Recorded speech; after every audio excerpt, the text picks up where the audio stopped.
Hi అండి అందరికీ. ఆవకాయ మామిడికాయలు కోయడానికి తోటలోకి అయితే వచ్చామన్నమాట అండి. ఎప్పటి నుంచో మన డీపీ ఫుడ్స్ లో ఆవకాయ పచ్చడి పెట్టమని చెప్పి చాలా మంది అడుగుతున్నారండి. కానీ దానికి సీజన్ అంటూ ఉంటుంది కదండి. ఎప్పుడు పడితే అప్పుడు పట్టేస్తే ముక్క మెత్తగా అయిపోతుంది. సో కరెక్ట్ సీజన్ అయితే ఇప్పుడు వచ్చింది కాబట్టి కొత్తపిల్లి కొబ్బరికాయలు కోయడానికి అయితే తోటలోకి వచ్చామన్నమాట అండి. ఆవకాయ అంటేనే మనకి ఒక ఎమోషన్ కదండి.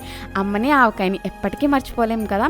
మన చిన్నప్పుడు మన తాతగారు అమ్మమ్మ గారు కూడా ఏ కూరున్నా లేకపోయినా సరే ఇంట్లో ఒక ఆవకాయ పచ్చడి ఉంటే చాలు అని చెప్పి అదే వేసుకుని తినేసేవారు కదండి. అంత కమ్మగా ఉంటుంది కదా.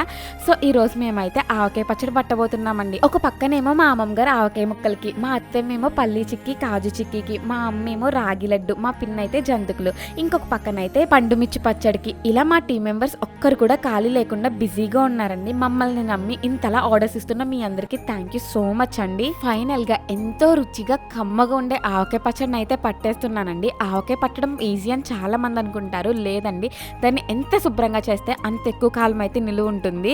ఆవకాయలో కావాల్సినవన్నీ వేసేసుకున్నానండి. ఆ వెల్లుల్లి, ఉప్పు, కారం వేసిన తర్వాత దాన్ని చూస్తుంటేనే నాకైతే నోరు ఊరిపోయిందండి. ఎందుకంటే ఫ్రెష్ ఆవకాయ అయితే టేస్ట్ చాలా బాగుంటుందండి. ఎప్పుడో లాస్ట్ ఇయర్ తిన్నాను. ఇప్పుడు మళ్ళీ కలుపుతుంటే ఆ కమ్మటి వాసనకి నాకైతే ఆకలి కూడా వేసేస్తుంది. దాంట్లో ఉండే వెల్లుల్లిపాయలు కూడా చాలా బాగుంటాయి కదా.